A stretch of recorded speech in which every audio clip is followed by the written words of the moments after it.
What's up, guys? Welcome back to another daily Bible reading snapshot. Today we're looking at 2 Kings 18 and 19, and we're going to run across a very, very important king. Now, at this point, there are no kings in the north because all the kings we're looking at now are just in the south. So this first important king we see here is a guy named Hezekiah. Hezekiah is the most righteous king so far in the south, and in the north for that matter, the most righteous king we've seen since David. And that's saying a lot. There have been a lot of kings we've looked at, but no one serves God like Hezekiah served God. It says that he reigns in Israel, in Judah in particular, for 29 years. And he really gave his whole heart to serve God. You're going to see some of the things he does. He takes out the idolatry. He goes above and beyond what anyone else before him has done. He really starts to remove these high places. And he's doing good things. But at the same time, it says that the kingdom in the north was beginning to fall. It says 10 years after the Assyrians take the city of Samaria that we looked at yesterday, they came for Jerusalem. Specifically, the Assyrian king, now Tiglath-Pileser is no longer the king. Now it's the guy named Sennacherib. Sennacherib is this powerful, important king in Assyria, and he's coming to dominate and to take over Jerusalem. But Hezekiah does not want that. It says for a little while, Hezekiah is trying to pay him money, but that's not going to work. That's not going to cut it with Sennacherib. He wants to take over.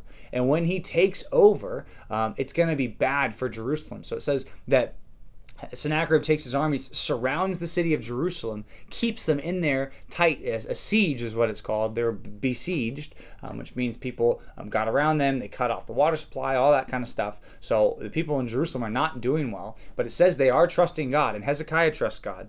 And it says that when Sennacherib starts to attack, he brings this messenger to try to taunt the people. Sennacherib's servant comes out, Hezekiah's servant comes out, and they have this shouting match basically where they're arguing who's more powerful, God, the Lord, or Sennacherib, the Assyrians. So it says in chapter 19, Isaiah comes. It's crazy, like where did Isaiah come from? Isaiah he prophesies in the same time that Hezekiah is alive. So it says that he is talking to Hezekiah. He reassures him, in fact, that God is on Hezekiah's side, that they're not going to fall as long as they trust God. And it says that Sennacherib, he starts to defy God. He starts to mock God. And Hezekiah takes this letter that Sennacherib sends, lays it out before the Lord in the temple, and he starts to pray. He gives a very important prayer. I'll read the whole thing. Verse 15 to verse 19 of 2 Kings 19. Hezekiah prays, O Lord, the God of Israel, enthroned above the cherubim, you are the God, you alone, of all the kingdoms of the earth, and you have made heaven and earth. Incline your ear, O Lord, and hear. Open your eyes, O Lord, and see, and hear the words of Sennacherib, which he sent to mock the living God. Truly, O Lord, the kings of Assyria have laid waste the nations in their lands, and have cast their gods into the fire, for they were no gods, but the work of men's hands, wood and stone. Therefore they were destroyed. So now, O Lord our God, save us, please, from his hand, that all the kingdoms of the earth may know that you, O Lord, are God alone. Okay, what is he praying for? He's praying for God to prove himself to the nations. He doesn't say, God, please help us. We're in a lot of trouble. You can see that. Like, please help us. He says, no, do something and do it for yourself. Do it for your own glory. Please, God, save us. We're your people. You can save us. And when you save us, everyone's going to know that you're God.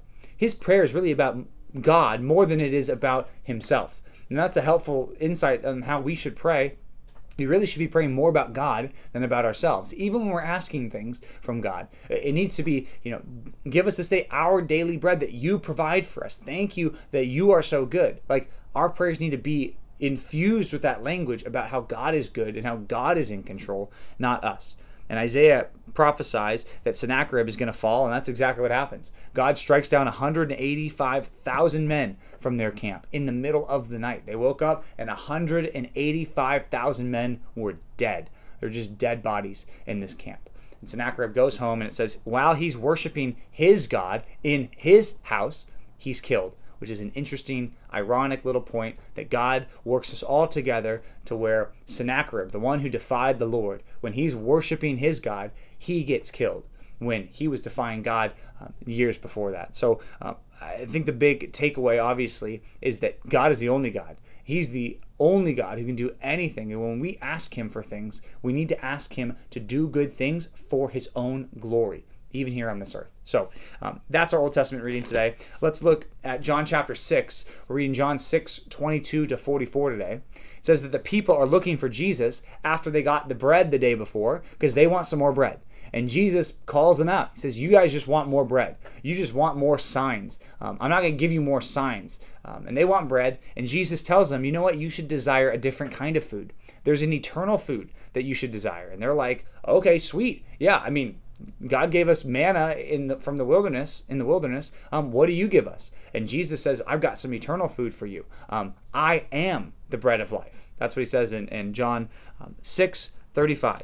And they're like, oh, are you serious? You make this a spiritual thing? Like, I thought you were going to give us some actual bread from heaven. God gave bread from heaven. Why don't you give bread from heaven? And Jesus says, I am the bread from heaven. I am the bread of life. He says in verse 35, I am the bread of life. Whoever comes to me shall not hunger, and whoever believes in me shall never thirst. Think about that. He's promising something. He's promising some type of satisfaction that he can give and nothing else can give. Super important that we see this here. It says, because of this, the Jews grumbled and they said, we don't like the fact that you're calling yourself food. That sounds weird. Are we going to have to eat you? And Jesus, instead of being like, no, that's not what I meant, he actually doubles down. He says, yeah, actually, you do have to eat my flesh and you do have to drink my blood if you want any part in me. And that they really don't like that part because that offends them, that really have to eat your flesh and drink your blood. Jesus is not saying they actually have to eat his flesh and drink his blood. What he's saying is you have to get life from me giving my life. Think about it. When Jesus died on the cross, he gave his life. Even the pictures of blood and body take us back to the night before Jesus is killed, where he promises, he tells these people, you need to eat this meal in remembrance of me, where you're eating and you're drinking together and you're remembering my body and my blood spilled for you. You cannot be saved if you are not given life by Jesus's given life, right? And that's what he's saying here. And it's good that Jesus is the bread of life because he offers that for you and for me, not just for those people in that time. He's promising that anyone who trusts in him can have this bread of life. You can have this bread of life. I can have this bread of life if we trust in Jesus Christ, because this bread of life is the salvation that Jesus is offering. And that's what his mission is all about. So we need to be all about that mission too, and thankful and excited that he provides that for us, because God is good. So thanks for reading with us. We'll see you back tomorrow for another daily Bible reading snapshot.